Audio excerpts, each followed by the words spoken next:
I think that everything that we're doing here is obvious.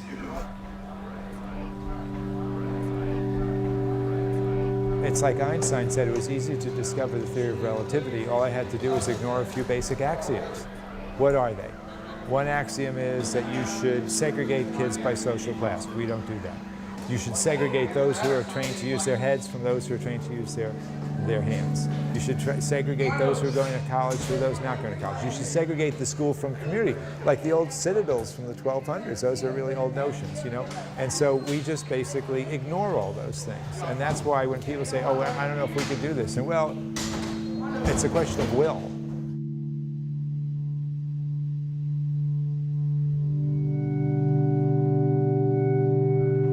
HTH High is really a misnomer, okay? There's no course here in technology. So sometimes people think it's like ITT tech, you know, and it's not. And Tom Vander Ark from the Gates Foundation once early said HTH High is a great liberal arts school in disguise. I've always loved that description of it. No, the purpose of technology is that they're tools, and the carpentry teacher in me feels that tools are sacred, and camera is a tool, just like a hammer is a tool, or a vice grip or anything else, and they're really great things to know how to use, because when you know how to use them, you can make things and do things and demonstrate to people. If you want it wider, you divide X by, so like 10. Ooh, that's perfect. I found this image by Basquiat that I really liked, so then I kind of broke it down into all possible math, which I pretty much just isolated parabolas and cylinders. So then I wrote like a page of notes about it and then projected it on and made two different like compositions of my notes and then made the background. So I'm trying to emulate Basquiat, but also incorporating a bunch of math.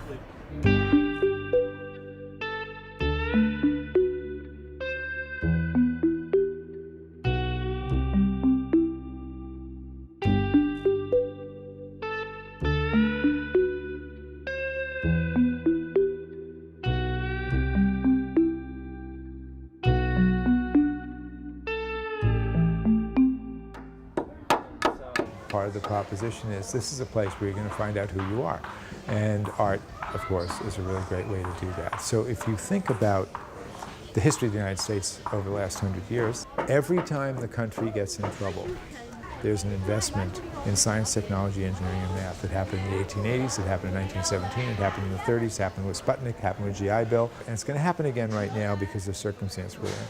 The downside to that is that there's an emphasis on science, technology, engineering, and math to the detriment of the arts.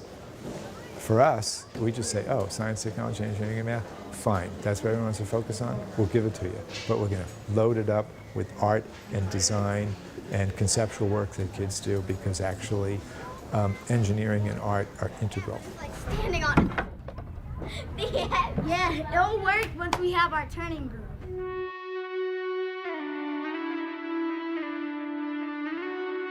A few things that I think made this happen for me. One of them was I was a single unmarried dad in law school in my early 20s and with a toddler, and I supported myself as a carpenter, and right after law school, to my mother's chagrin, I got a job teaching carpentry to working class kids at the height of desegregation in the Boston public schools.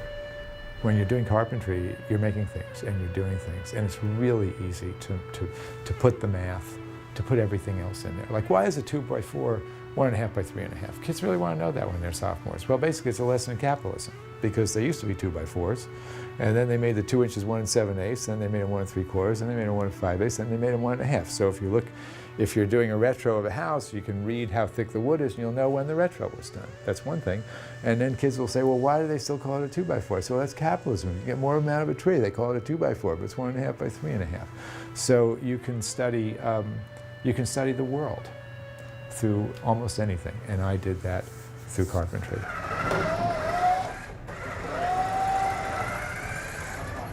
It takes about 6 weeks to build the robot. We don't just build the robot, we also compete as far as competition goes.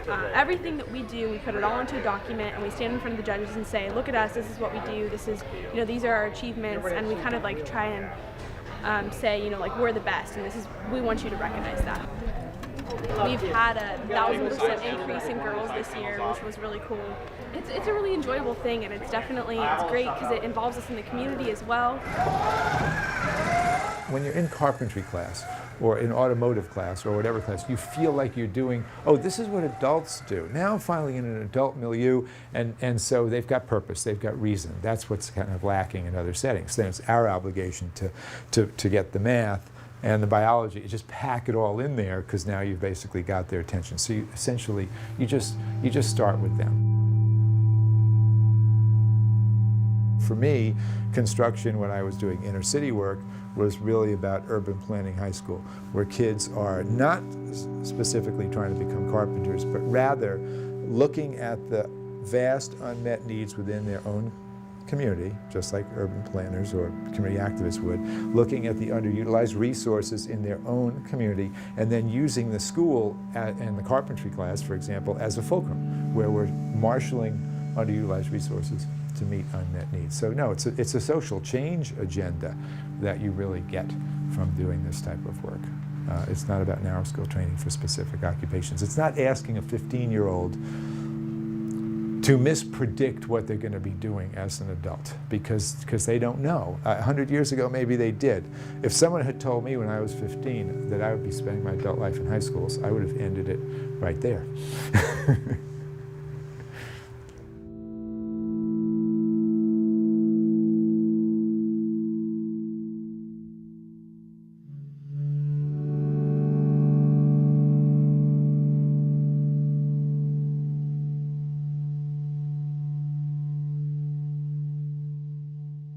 Because of carpentry, I really care about space. I've thought about space really a lot, and I'm accustomed to schools where the architecture gets in the way. And I didn't want a school where we were going to try to do things despite the architecture. So what I love about this building is when you approach it from the outside, it's just a box.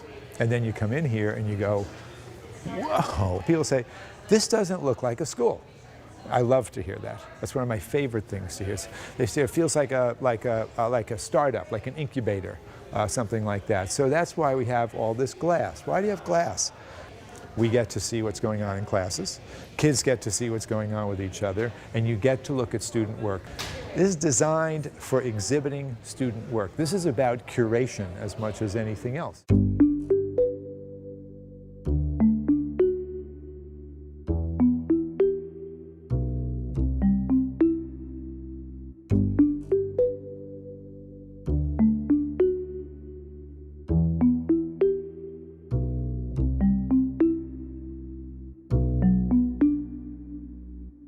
So having kids present their work regularly gives us a benefit. And the benefit is that we all look at the work that the students did and say, oh, that was really good work.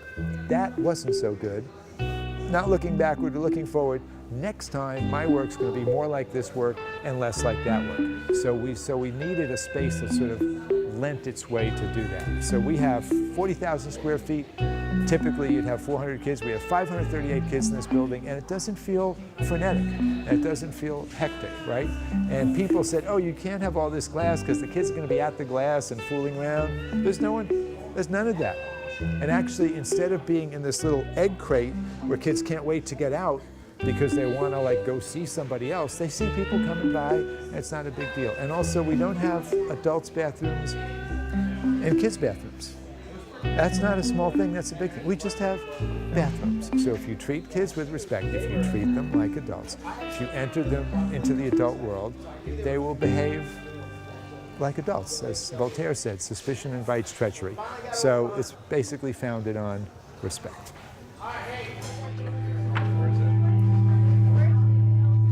People always say, oh yeah, but this is really great, but would it just work with disadvantaged kids? And I said, well, what makes it easier for us and would make it easier for our country if we honored Brown versus Board of Education and we really had integrated schools. It's as advantageous for my kid to be with kids who are disadvantaged here as it is for the kids who are disadvantaged to be with my kid. And that's what it takes to create a society. That's the point of creating, that's when Jefferson said, the purpose of public education isn't to serve the public, the purpose of public education is to create a public. But it would be disadvantageous because it's more difficult when you've got kids who all go home and no one at the table went to college. So here we get the peer effect. We've reversed the peer effect. I got an example of that. I've got a dad who is a custodian at San Diego State who called me up, and his son got a full scholarship to a very elite private college and is just graduating. And he called me up weeping a little bit and said, remember what you told me when my son first came here 8 years ago? And I said, what was that? He said, you told me that he was going to be going to college. And I asked you what I needed to do. And you told me nothing. And you told me that we'd reverse the peer effect.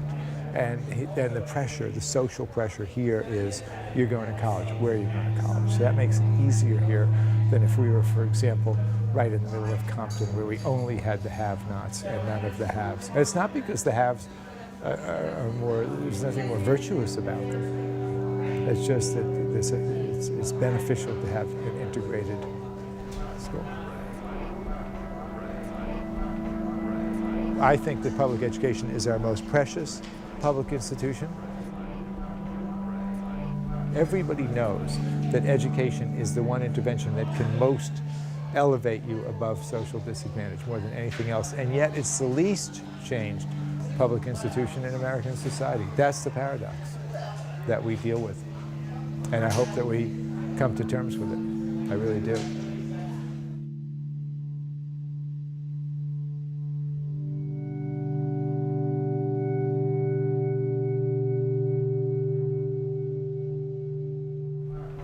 We need to be evocative. We need to be midwives with teachers and find out how they learned in high schools, what were their most memorable learning experiences, draw that out of them, ask them to write it down on a piece of paper. It was a project, it had a mentor, it involved community, there was risk of failure, there was recognition of success, there was a public exhibition. So, well, this didn't come from the central office, this didn't come from the state legislature. We just asked you how you learned best, and you are describing precisely what we think would be a really good idea. How, respectfully, I would like to ask you, does this comport with the way that you teach?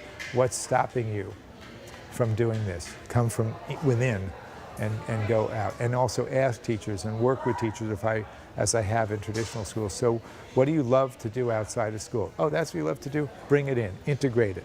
Integrate it. As Hegel said, you could argue from any X to any other X in the universe. We can connect what you really love to do with the subject you need to teach, then you'll be more passionate. I mean, it comes to a definition of rigor. I think one misapprehension of rigor is that it's more content. A more nuanced misapprehension of rigor is that it's increasingly complex content. I would argue that rigor is being in the company of a passionate adult who is rigorously pursuing inquiry in the area of their subject matter and is inviting students along as peers in that adult discourse. That's rigor. That's why I say to teachers, you want to know how we know whether you're a good teacher or not? The sophistication of your kids' work. If your kids are producing work that's worth doing and that has lasting value and learning that's worth learning, you're a good teacher.